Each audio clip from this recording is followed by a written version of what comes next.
Mga ka-sports, sa likod ng bawat manlalaro, may kwentong inspirasyon at sa pamilya Dignadice, ang basketball ay hindi lang laro, kundi ito ay isang legacy. Kung trip mo po ang ganitong content, pa-follow at pa-subscribe na din. Tara po, simulan na natin. Mga ka-sports, kung hilig ninyong bumili ng mga Gilas jersey, Gilas accessories at mga gamit na pang basketball, habang nanunood po kayo sa aking mga videos, kindly check this basket on this lower part ng ating video at magpa-pop up yung ating mga items sa gilid. Mga legit po yung mga items dyan, and see to it po na makabili po kayo ahead of time kasi meron po yung mga discounts and mga promos depende po sa seller. And also, kunting suporta din as a content creator po. Salamat!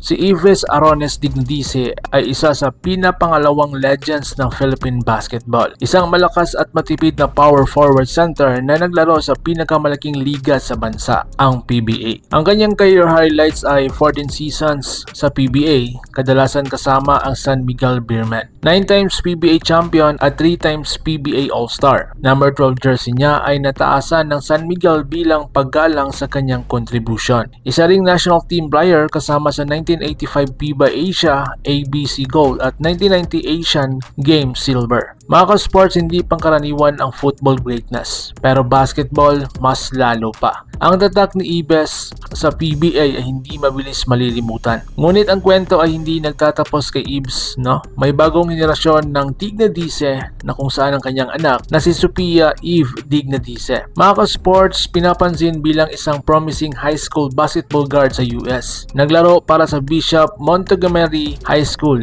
Nag-secure ng Philippine passport para maging eligible sa Gilas Pilipinas Women's National Team. Mga ka-sports, hindi biro ang maging anak ng isang PBA champion, pero pinili ni Sophia na gawing inspirasyon ang pangalan ng kanyang ama. At noong 2025 Southeast Asian Games sa Bangkok, Thailand, isang malaking pagkakataon ang dumating para kay Sophia. Sa SEA Games 2025 performance niya sa kanyang debut sa Gilas Pilipinas Women, kung saan tumulong siya sa comeback win kontra Malaysia na 76-67. Naitala niya ang 11 points, 5 rebounds at 5 assists habang nagpamalas ng maturity at court vision. Umangat ang plus-minus niya sa team at naging key sa clutch stretch ng laro. Sa murang edad, hindi lang siya basta player. Isa na siyang leader sa court. Mga ka-sports, naalala ng kanyang ama na siya rin ay naglaro sa SEA Games noong dekada 80 at pareho silang naglaro sa Bangkok, Thailand, na kung saan halos 40 years din ang agwat. Ang connection ng father and daughter, parehong nagkaroon ng mahalagang SEA Games experience sa Thailand na isang poetic moment sa pamilya. Parehong sumusuporta sa bansa sa pinakamataas na antas ng panglakasan. Ang legacy ng kanyang ama mula PBA Championship hanggang national team success ay ngayon ay ipinagpatuloy ni Sophia sa bagong henerasyon. So ngayon mga sports, ang kwento ni Sophia Dignadice ay hindi lang tungkol at talent. Ito ay tungkol sa pusong sumusulong dahil sa inspirasyon at legacy ng isang ama. Kung gusto mo pang malaman pa ang ibang kwentong tagumpay ng mga Filipino athletes, i-like, i-subscribe at i-hit ang bell para updated ka lagi.